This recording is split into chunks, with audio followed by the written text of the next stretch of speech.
Are there things that you are doing consciously or unconsciously without knowing that they are actually the things limiting the way God responds to you? In today's video, I'm going to be showing you things you need to change for you to see the free flow of God's mercy and favor over your life. Staying to the end of this video will be of great importance because you will not want to miss any of these steps. And this is welcoming you again to our channel where we study the Word of God, making it simple for everyone to understand.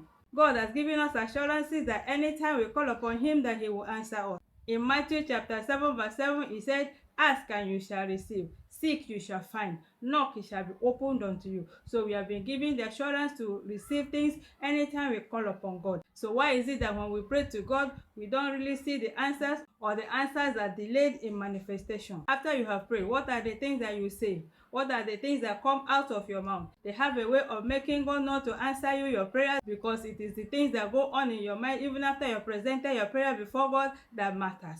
Bible said that actions are weighed by God. The things that you say, the things that you do while waiting for your answers have a long way to go in determining whether you receive your answers from God or not.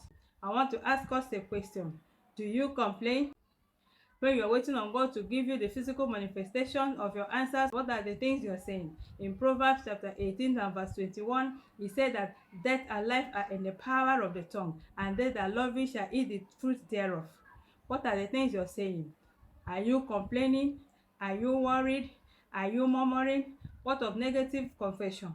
These are the things hindering us from receiving our answers without our knowing it, and we do it consciously or unconsciously. When you complain, you're telling God that He is not able to meet you at the point of your needs. Anytime you're complaining, anytime you're murmuring and getting yourself worked up after you presented your prayer before God, it shows lack of faith. It makes you feel that God is not able to meet you at the point of your need, which is not true, because God is able to meet us at the point of our need. He can do exceedingly abundantly above that which we think or ask of Him. So complaining, murmuring, and worrying makes us to lose faith in God, which is not supposed to be so. So anytime you're waiting on God to meet you at the point of your needs, when you have presented your prayer before God, you don't need to complain. You don't need to worry. You don't need to get yourself worked up. Jesus Christ said we should not worry. We should not murmur. Also in Philippians chapter 4 verses 6 and 7, he said we should be careful for nothing, but with prayer and supplication with thanksgiving, we should make our requests known unto God, and the peace of God which passes all understanding will be with us. So complaining, murmuring will not help us in any way. It makes us to feel that God cannot meet us at the point of our need, and this angers God. You remember the children of Israel when they were in the wilderness. Every time they were complaining, they were putting God off. When you complain, you complicate your matter. When you complain, you put God off. When you complain, you make your promises to be delayed. God will not answer you because of that complaining. It will delay the manifestation of your answers. Anytime you're complaining, you break fellowship with God, because God cannot stand your complaining. Your complaining complicates matters. Your murmuring, your worrying makes God to be put off from answering you as at when due, because God hates complaining. Anytime you're complaining, you're making the Holy Spirit to be grieved. In Ephesians chapter 4 verse 30, it said, "And grieve not the Holy Spirit of God, whereby ye are sealed unto the day of redemption." When you're complaining, murmuring, and worrying, you are grieving the Holy Spirit. You are making God look as if He's not capable to meet you at the point of your need.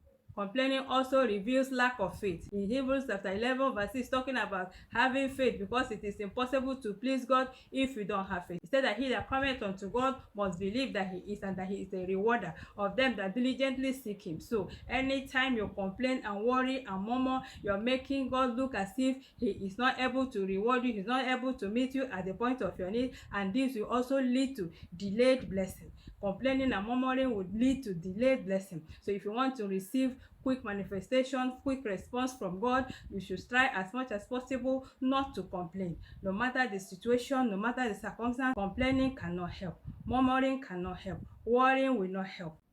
Those things that you know that you do that will add to making your blessings to be delayed, you should try as much as possible to desist from doing them. Instead of complaining and murmuring and worrying, getting yourself worked up, since you have handed over the prayers before God, you trust Him.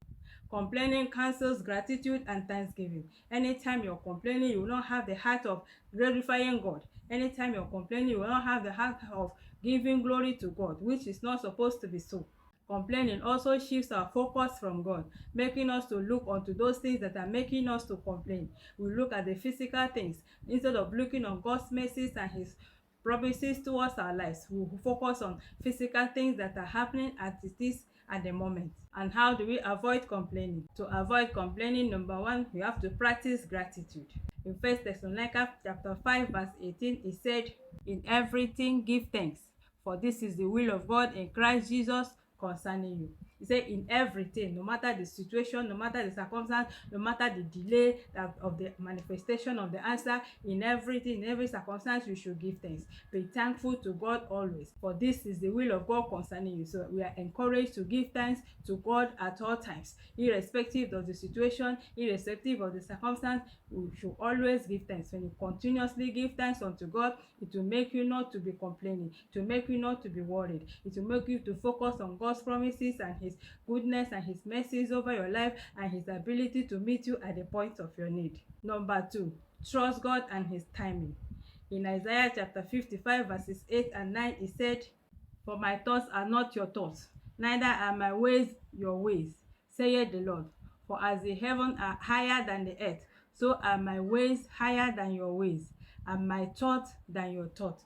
So you should be able to trust God, rely on his capacity, trust in his timing, that he will meet you at the point of your need at the right timing. Also, Jeremiah 29 verse 11 said that his thoughts for us are thoughts of good, to bring us to an expected end. God knows when it is good for you. God knows the right timing for you to receive the manifestation that you're looking for. So instead of complaining, murmuring, and getting yourself worked up, always trust God. Always rely on his goodness, rely on his timing, because he is the sovereign God. He knows all things. He knows what is actually good and the right timing for you to receive them.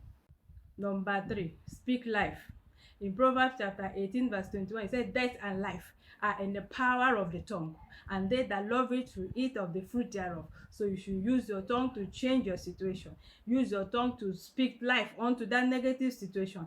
Instead of murmuring, since you have cast your cares upon the Lord, you don't need to worry again. You don't need to carry those cares again, but speak life into that situation. Make bold declarations, confessions of faith, confessions that are positive, confessions that will bring to manifestation those your desires. Don't talk negatively anymore, because negative confession cannot bring positive results. So anytime you're looking forward to receiving your manifestation from God, always confess positively.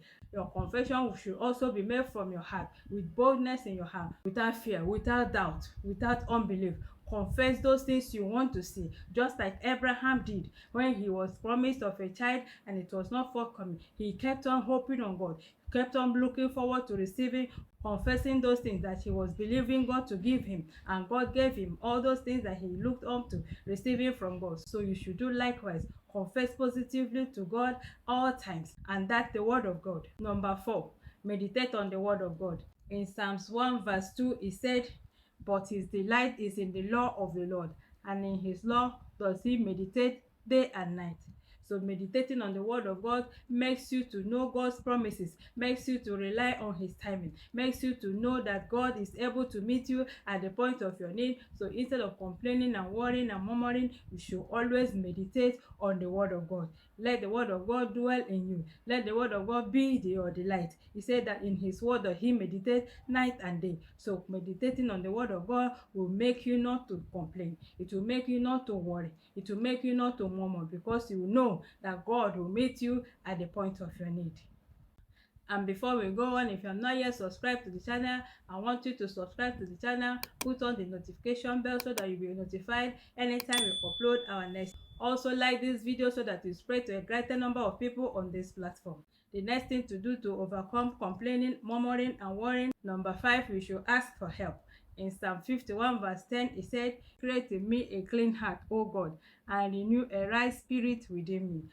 Asking God to remove from you the heart of complaining, murmuring, and worrying is a good thing to do, because sometimes all these things are influences of the wicked one, trying to make you to displease God and trying to make you not to receive your responses from God, because anytime you're complaining, you're drawn away from God. Anytime you're murmuring, God's light will not come upon you. You remember the children of Israel in 1 Corinthians chapter 10 and verse 10, it said, "Murmur ye not, because they murmured in the wilderness and they were destroyed." Murmuring and complaining and worrying brings destruction.